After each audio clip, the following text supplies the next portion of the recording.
சாப்பாடு. இன்றைய சாப்பாட்டில் புளியோதரை செய்ய போகிறோம். அது செய்கிறதுக்கு தேவையான பொருட்கள் இந்தளவு புளியை ஊற வச்சு இந்த டம்ளரில் 1.5 டம்ளர் அளவுக்கு கரைச்சி எடுத்து வச்சுருக்கேன். அதில் மஞ்சப்பொடி போட்டிருக்கேன். 5 வரமிளகா, பெருங்காயம், 1 டீஸ்பூன் வெந்தயம் வறுத்து பொடி பண்ணி வச்சுருக்கேன்.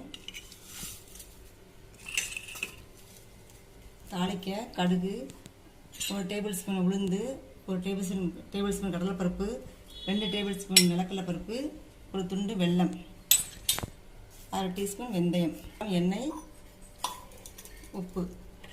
எப்படி செய்யலான்னு பார்க்கலாம்.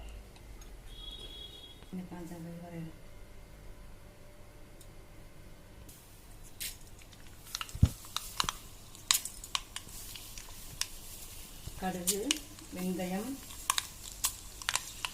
பொரிஞ்ச பிறகு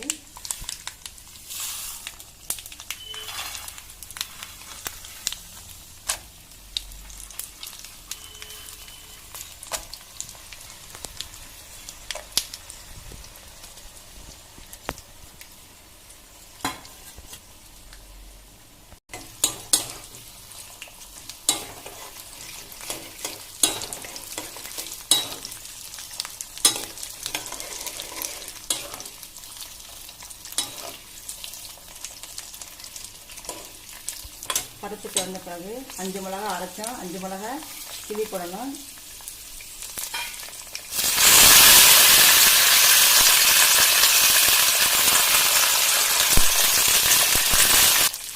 எல்லாம் பொரிஞ்சோடனே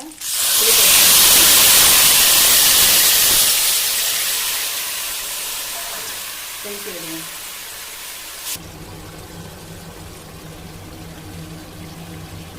அரைச்ச பொடியை போட்டுருவோம். 5 மிளகா, 1 டீஸ்பூன் வெந்தயம், 1 துண்டு பெருங்காயம்.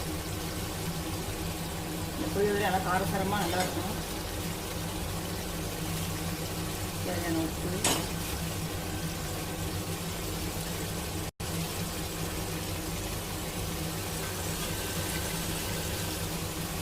வெல்லம் 1 துண்டு.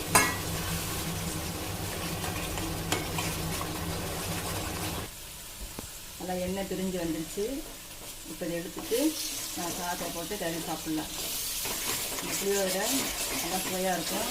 நிறைய பருப்புகளோட நல்ல காரமாக நல்லாயிருக்கும். நீங்களும் செஞ்சு பாருங்கள். நான் சாதத்தை கிண்டி உங்களுக்கு காமிக்கிறேன்.